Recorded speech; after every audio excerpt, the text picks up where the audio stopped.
I'm so proud of you, Martha. Every time Dad said those words, I cringed. Have you ever felt like all you needed was approval from this one important person in your life, and for some freaking reason they just never gave it to you? Yeah, well, same. Hi, my name is Elsa. Martha is my twin, and all my life I've been competing with her for Dad's approval and failing miserably. The first time I remember hearing these awful words was when I was 3 years old. We were sitting at the dining table, and when Mom put our food in front of us, I grabbed a knife and fork and started cutting up my vegetables. I had to admit, I was a pro at it. Oh wow, where'd you learn to eat like that? Look at her. But Dad was too busy admiring Martha, who had her face in her bowl like a dumb little puppy with gravy dribbling down her face. That's my big girl, eating all by herself. I'm so proud of you, Martha. Wait, what?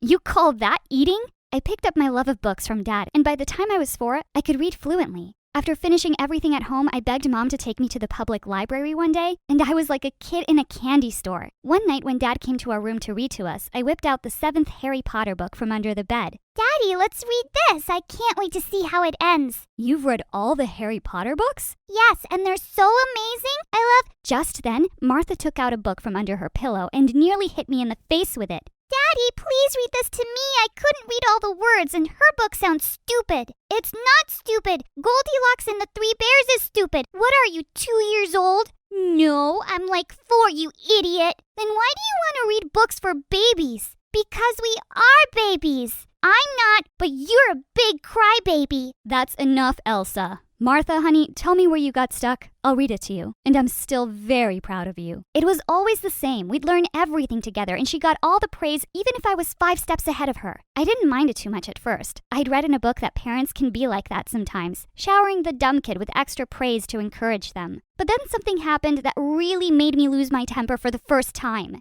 Since my vocabulary was really good for a kid my age, Mom entered me in the local spelling bee for gifted youngsters when I was 7. I was the youngest participant, and I won first prize. I couldn't wait to go home and tell Dad. Look at my trophy, Dad, I won! Just then I saw Martha's pouty face with fat tears rolling down her cheeks. I want one too! Dad immediately snatched it from me and pushed some chocolate bars in my hand instead. There you go, Martha. Daddy is very proud of his little girl. Hello? What for? And what about me? I just stared at him for a minute. Then I rushed off to my room, slammed the door as hard as I could, and threw the bars in the trash. 10 minutes later, I took them out and ate them while sulking on my bed. I just didn't get it. Why was it so hard for him to say that he was proud of me, too? Later that night, I snuck into the kitchen and sprinkled salt on his oatmeal. And I felt so happy the next morning when he took a big spoonful and spat it all out. Dad would sometimes take me and Martha to his office because he said we'd be running the company one day. Once when we were heading out, Martha said she wasn't feeling well and she stayed back. I felt really happy secretly. I'd get to have Dad all to myself. Dad had a board meeting and told me to sit quietly in a corner. His boss did not look happy with everyone. Guys, our data is indicating that sales have gone down this past quarter. We need to come up with something new, something exciting. As everyone looked at each other blankly, I had a great idea, so I raised my hand. What is it, kid?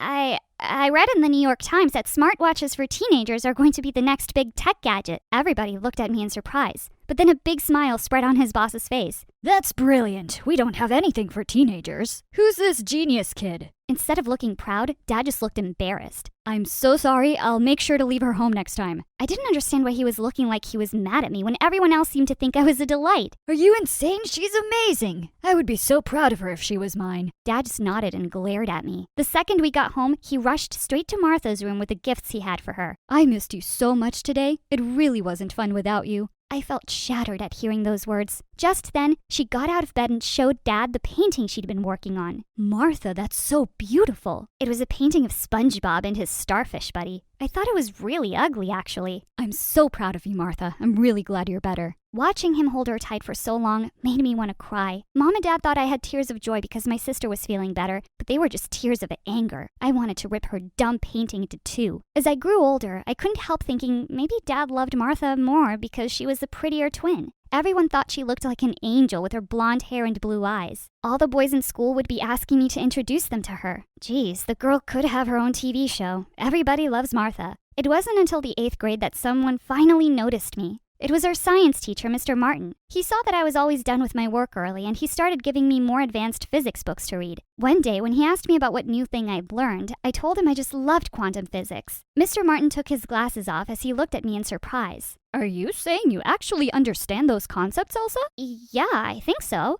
Next thing I knew, Mr. Martin had taken me to the principal and asked if I could be allowed to take advanced level maths and physics tests. And it turned out I did really well in all of them. The next day, my parents were called in and the principal beamed at them. "You must be so proud of your daughter." "Yes, we are very proud of Martha." "No, I'm here to talk to you about Elsa. She's quite the little genius. We want to bump her up a few grades." Dad looked confused. "But what about Martha? Will she be bumped up too?"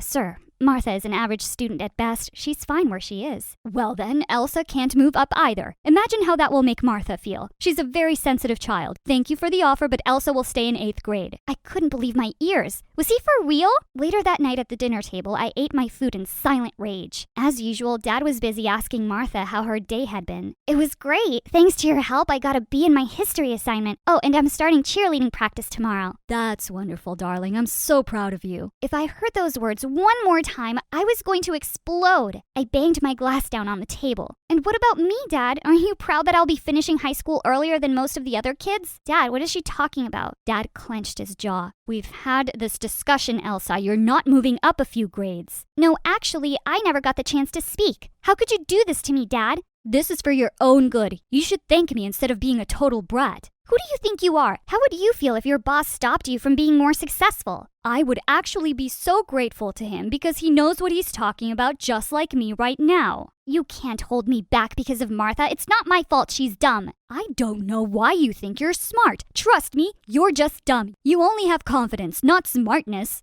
"No, I'm smart. Martha is a dumb one. Do you hear me?" I regretted the words as soon as they were out of my mouth. Martha looked hurt for a second. Then her face turned vicious. "It would be much better for my popularity if my nerdy twin sister wasn't in the same class. No one even likes you. Why do you think they don't like me?" "Because you're a weirdo." "Not true. It's because you kept telling them nasty things about me. You think I don't know? Do you care about how that makes me feel? What about you, Dad? Are you happy about this?" "Martha is just joking around. You don't have to make a big deal out of it." "You're a monster. And so is Martha. Like daddy, like daughter." Mom pushed back her chair and stood up. "Enough, all of you. I think it would be better for you two to be apart. So Elsa will be changing her grade, and no one is dumb or a weirdo." And then she turned to Dad angrily. "I can't believe you. You're so selfish." "Selfish? Why? Because I want the best for your kids?" "For my kids? Or just for Martha? You think I don't see?" "You stopped seeing a long time ago." "But I can see your pity from a mile away." And with that, she left. I looked at Dad, but he just flung his napkin down on the table and walked away.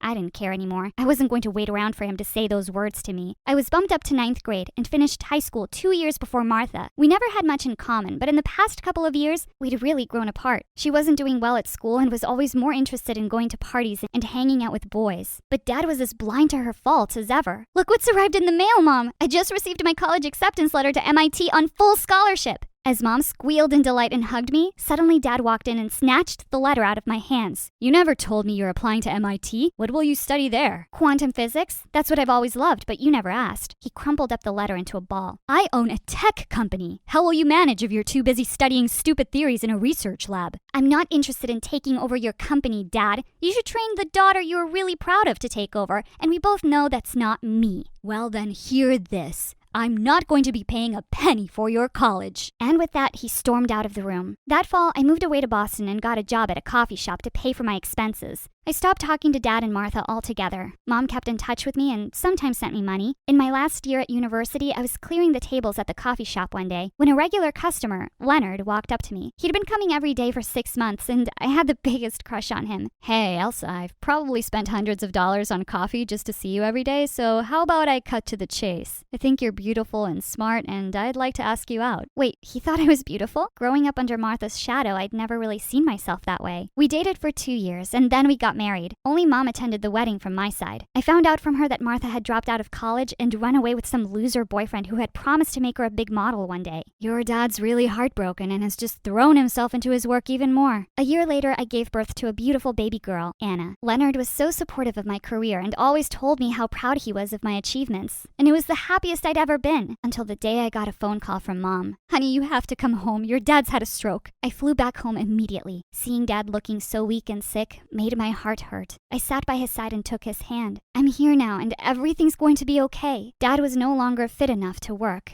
and I knew what I had to do. I left my dream job and moved back home with my family, and Leonard and I took over the company's operations. One day I was looking all over for Anna when I found her on Dad's bed, reading out loud to him. I saw that he had tears in his eyes. She's just a little genius like you. Do you remember how smart you were? Do you remember that, Dad? He took my hand and drew me close. I'm sorry that I wasn't a good dad to you. I just always felt Martha needed my love and attention more. I shouldn't have treated you the way I did. I thought I didn't care by now, but my heart soared with joy as he said the words I'd been longing to hear my whole life. I'm so proud of you, Elsa.